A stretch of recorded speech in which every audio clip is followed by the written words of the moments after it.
Eu quero falar com você hoje sobre quebra de circuito. Quebra o circuito, meu amigo. Sabe como é que você faz para quebrar o circuito, minha amiga, meu amigo? Você começa a fazer uma dissonância cognitiva assim. Você pega alguma coisa que você vê que você estabeleceu já na sua cabeça, naquele diálogo que a gente tem com a gente, que é muito difícil de fazer. Você pega essa coisa e faz propositalmente aquilo que é difícil de fazer. E algumas coisas que você vê claramente que você faz sempre, você começa a se auto-observar. Algumas coisas que é muito fácil de você fazer, você se proíbe de fazer. Então, esse exercício muscular, que é como se fosse, né, fazer um exercício para bíceps, você faz com o seu cérebro. Quer um exemplo? Olha só. Às vezes eu posto até nas minhas mídias sociais, como a gente, quando chega sexta-feira, e você chega bem cedo na academia de manhã, sexta-feira raramente tem alguém, né? Na maioria das vezes não tem ninguém de sexta-feira de manhã na academia. Então, por que esse movimento acontece exatamente? Eu não tenho certeza absoluta, mas provavelmente por ser sexta, o último dia útil da semana, para a maioria das pessoas, então, teoricamente, naquela semana, naquele ciclo, as pessoas na sexta-feira estariam cansadas. Então, como a academia é um exercício, então elas estariam supostamente cansadas, então elas não vão de sexta-feira. Eu imagino que seja isso. Muito bem. Talvez seja. Se for, assume que é. E aí o que você faz? Vai de sexta-feira com cara, coragem, garra, bem cedo, seja o primeiro a chegar na academia. Qual que é a brincadeira, pessoal? Faça algo que você entende, que o seu cérebro aceita, que você entende que é difícil. Eu só dei um exemplo aqui para você, mas pega alguma coisa que você reconhece que é muito difícil para você e faça propositalmente. Quebra o circuito, pessoal. Quando você fizer algo difícil várias vezes, logo, logo, o difícil vai ficar fácil para você. Gente, isso tem um resultado assombroso na sua vida. Eu pratiquei isso. E isso isso transformou muito minha vida. Sabe o que aconteceu comigo em várias ocasiões? Eu tinha algo que eu acabei dando o nome para mim mesmo de uma performance cíclica, uma performance suja. Era mais ou menos o seguinte: eu, quando decidia fazer algo, que queria fazer algo na minha vida, pode ser um novo esporte, ler um novo livro, fazer um novo curso, qualquer coisa, eu ia com muito ímpeto, eu ia com muita garra, muita força de vontade. Alguma ação para fazer na minha empresa, alguma ação para fazer na minha loja, enfim. Se você trabalha em alguma empresa, não sei se você está relacionando isso até com o seu cargo, de repente, você começa alguma coisa com grande ímpeto, mas não dá sequência, não segue até o final, ou não faz com uma constância de longo prazo.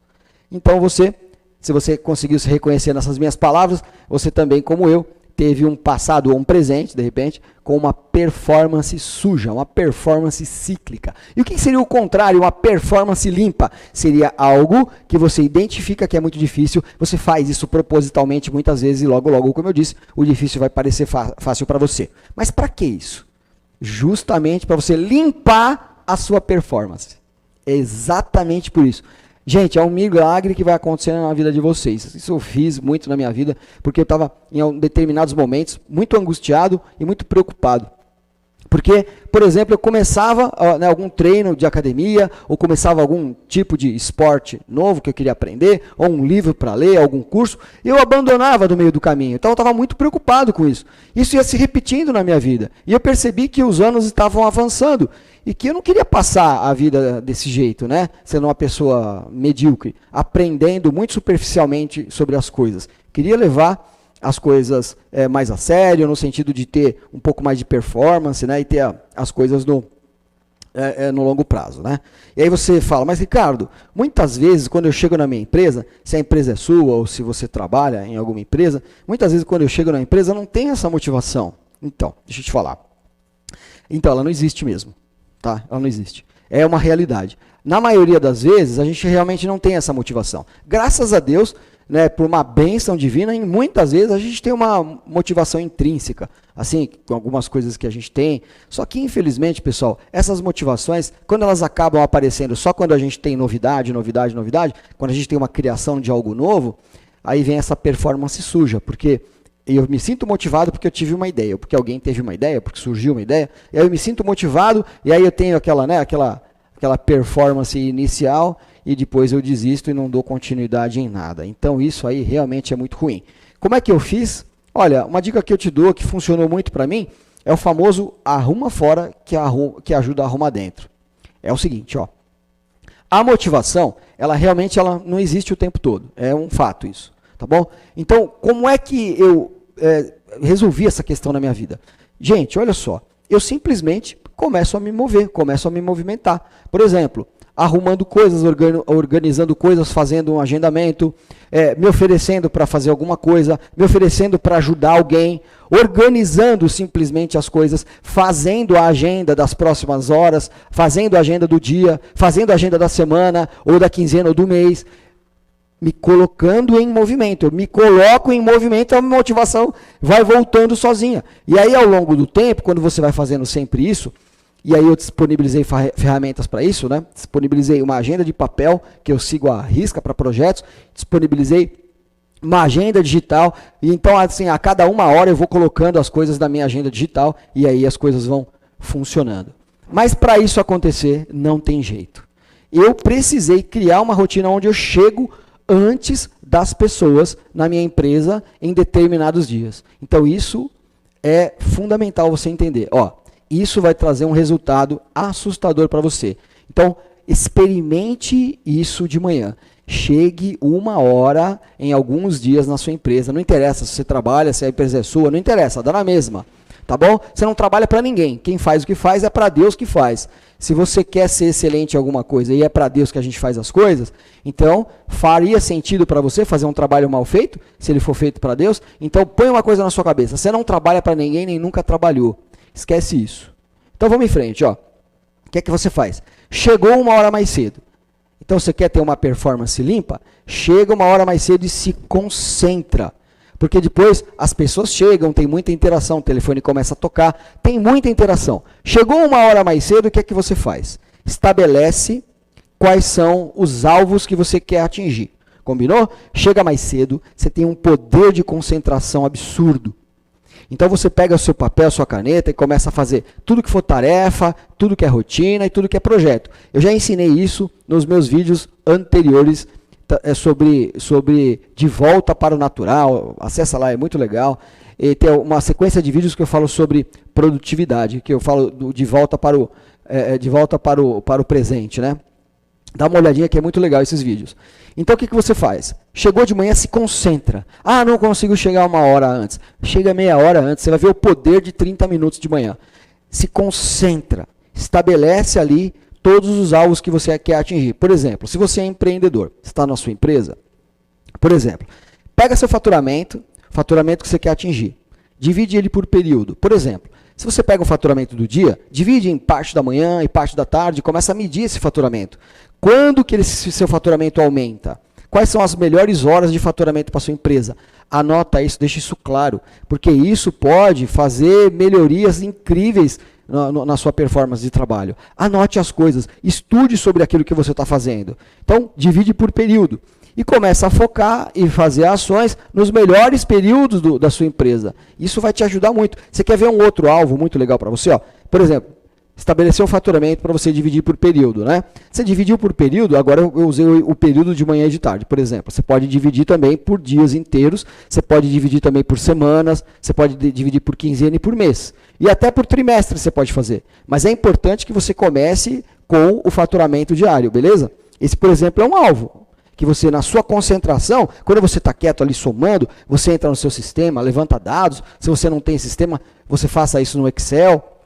Levanta dados para você poder raciocinar. Você precisa dessa meia hora com você, no mínimo, para você olhar os seus dados e tomar atitudes. Você quer ver um segundo alvo legal também? Por exemplo, você começar a se perguntar, bom, se eu quero atingir um alvo e eu estou com esse faturamento aqui, quais são as ações que atrairão esse meu resultado? O que eu posso fazer para atingir esse alvo de faturamento? Então, por exemplo, comunicação. A comunicação com os seus clientes é algo que vai fazer com que esse seu faturamento melhore? Vai ou não vai? Vai. A comunicação, ela acontece lá dentro da sua loja, da sua empresa, conversando até com seus funcionários, né, com seus colaboradores, que a gente dá o nome de mensageiro aqui. Então, essa comunicação, tudo aquilo que você está criando, tudo aquilo que você está planejando, tem que sair da sua cabeça. Cuidado também para não ser aquele tipo de pessoa que, não se comunicando com a sua equipe, acha que as pessoas têm a obrigação de saber o que se passa na sua cabeça. Então, se comunica direitinho, se comunica com o seu time, discute as ideias, porque discutindo essas ideias podem aparecer ideias melhores também. E depois que você definiu isso, o que é que você faz? Passa para a comunicação externa. Essa comunicação externa é se comunicar, hoje em dia, nas mídias sociais é obrigatório, se comunicar dentro da sua empresa, dentro da sua loja, se for uma loja, se comunica com cartazes, se comunica com as ideias que vocês combinaram, faz essas ideias acontecerem. E essas ideias, pessoal, ao longo do tempo também precisam ser medidas. Então, esse planejamento precisa virar ação, depois que ele virou ação, você mede essas ações e depois você parte para a correção dessas ações. E como é que a gente faz isso? Gente, olha só, uma dica para você de como você faz isso. Veja se todos os seus clientes estão recebendo essas mensagens, seja por WhatsApp, seja por e-mail, seja por mídias sociais. Veja a métrica disso, se essas pessoas estão realmente recebendo essa mensagem. Quer ver uma outra dica? Dentro da sua empresa, se for uma loja, dentro da sua loja, por exemplo, você está colocando isso nos produtos? Você está trocando os produtos de lugar? Sabia que, assim como um bairro, assim como um shopping, sabia que a sua loja também tem uma zona quente? Pois é, todas as lojas precisam ser estudadas, porque se você colocar, por exemplo, uma câmera na sua loja, você vai perceber, ou na sua empresa, você vai perceber que as pessoas têm um determinado comportamento e que elas têm a tendência de repetir esse comportamento. É um fenômeno isso. Quando você observa, olhando para a sua unidade, eu, por exemplo, quando eu observo a minha loja, eu consigo ver nitidamente o comportamento dos clientes. Eu consigo ver, por exemplo, onde eles andam, para onde eles vão, aonde eles param mais. Então, a partir do momento que você visualiza que isso acontece na sua loja, você percebe que a sua loja tem, por assim dizer, lugares quentes, né? Tem lugares onde tem mais visibilidade. É lá que você coloca a sua comunicação. É lá que você coloca a sua promoção. Então, se você não trocar os produtos de lugar e, às vezes, colocar a sua promoção em mais de um lugar na sua loja, você não consegue medir se a sua ideia tem um resultado efetivo, valeu? Essas ações são ações muito simples. Elas não dependem necessariamente de dinheiro na maioria das vezes, mas depende do nosso comportamento e depende da nossa constância. Se nós não mantemos essa constância com essa ideia, a gente não consegue medir. Não dá para ficar tendo sempre novas ideias, como praticamente desculpas para não fazer aquilo que tem que ser feito. Gente, a vida do adulto é essa. Criança que faz o que quer. Adulto faz o que precisa ser feito. Adulto precisa aprender rotina, disciplina, tarefa, planejamento. Não tem jeito. Só a constância, como eu estava comentando no início desse episódio aqui, né? Falando para vocês, né? O grande dilema da minha vida é que eu tinha performance suja, né? Performance cíclica. Né? Fazer um ciclo, né, de coisas que eu tinha ideias de fazer e não dava sequência até o final para você medir. Até uma ideia para ela poder evoluir, para poder ter upgrade de ideia, nós precisamos ter um ciclo completo de trabalho, nós precisamos de constância. Se nós não temos constância, se o tempo todo a gente quer receber, por exemplo, elogio por uma conquista, né? Se a gente não percebe que a gente precisa também ter o foco da nossa constância, foco no nosso esforço, né? Não adianta a gente botar foco só no mérito. A gente precisa ter foco no esforço também. Por exemplo, quando você faz algo muito difícil, se você conseguiu concretizar algo muito difícil, que você sabe que é difícil, você foi lá e fez de propósito, né, como eu falei no início aqui, se você para de fazer coisas fáceis, aquilo que é muito habitual, aquilo que é muito fácil para você, o que você precisa fazer? Você precisa ter uma força de vontade para não fazer, porque aquilo já é fácil para você. Então, é o contrário. É assim que você treina a sua constância, é assim que você treina a sua vontade. Eu fiz comigo e o resultado foi maravilhoso. Saí lá de 93 quilos que eu cheguei a pesar para os meus atuais 78, num processo todo de 5 anos, onde eu venho mudando minha vida. Sou ex-fumante, pessoal. Você quer pior do que conseguir largar o vício de cigarro e não voltar a fumar. Fumei por 10 anos, pessoal. 10 anos. E tô agora, esse ano vai fazer 10 anos, nós estamos em 2022 aqui nesse vídeo, vai fazer esse ano 10 anos que eu parei de fumar, usando essas técnicas que eu estou trazendo aqui para você, fortalecendo a minha força de vontade. Não se esqueça, nós temos aqui, segundo a ciência, 11 milhões de neurônios, e segundo a ciência, 10 milhões desses neurônios são só para dar conta, ó, do visual. E somente 1 milhão de neurônios supostamente daria conta do restante dos nossos sentidos. Bom, se isso for verdade, então você sabe aí a importância do visual na sua empresa, do visual na sua loja. Por melhores que sejam as suas ideias, elas precisam aparecer, precisam ser muito bem comunicadas. Às vezes um tipo de promoção que funciona para um produto, às vezes não funciona para outro. Não adianta você se desanimar com as promoções que você faz, por exemplo. Às vezes a promoção pode ser unitária, como exemplo para você. Então, você pode aplicar um desconto numa empresa inteira, você pode aplicar um desconto num produto só, ou você pode, então, por exemplo, dar desconto por quantidade. Por exemplo, um produto é 10 e o desconto é quando você leva o segundo produto. Isso é uma promoção muito inteligente e funciona muito. Principalmente quando você tem produtos que faz sentido vender em quantidades. E você pode ir estendendo isso para 1 unidade, 2 unidades, 3, 6 unidades, né? Então, isso funciona demais.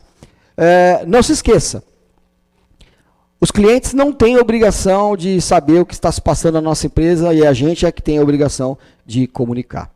Se você tiver constância no longo do prazo e medir isso direitinho, se concentrar não só para desenvolver as ideias, desenvolver o planejamento, mas se concentrar também para medir isso e trazer os principais indicadores de uma empresa que são, numa empresa, por exemplo, varejista como a nossa, a Nação Verde, o volume de faturamento, o ticket médio, o número de pessoas que frequentam a sua unidade, o número de produtos que são vendidos ali no caixa, muito importante. Mantenha isso sob o seu controle, se concentre e analise esses dados. Hoje em dia, a gente tem como executivos máximos numa empresa, CEOs, né, os CEOs, né, que são pessoas, são líderes, né, que têm cargo executivo na empresa.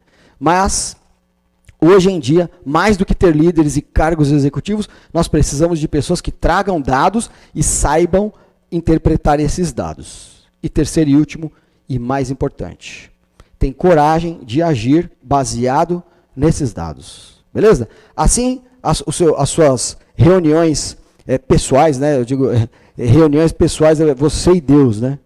Você e Deus e seus pensamentos, né? Suas reuniões terão uma concentração poderosa, serão muito mais produtivas. E quando você levar essas ideias, esses dados e a interpretação desses dados para o seu time e pedir para eles o posicionamento sobre esses dados, então você deixa de ser um líder mais opinioso e passa a ser uma liderança mais focada em dados. Valeu?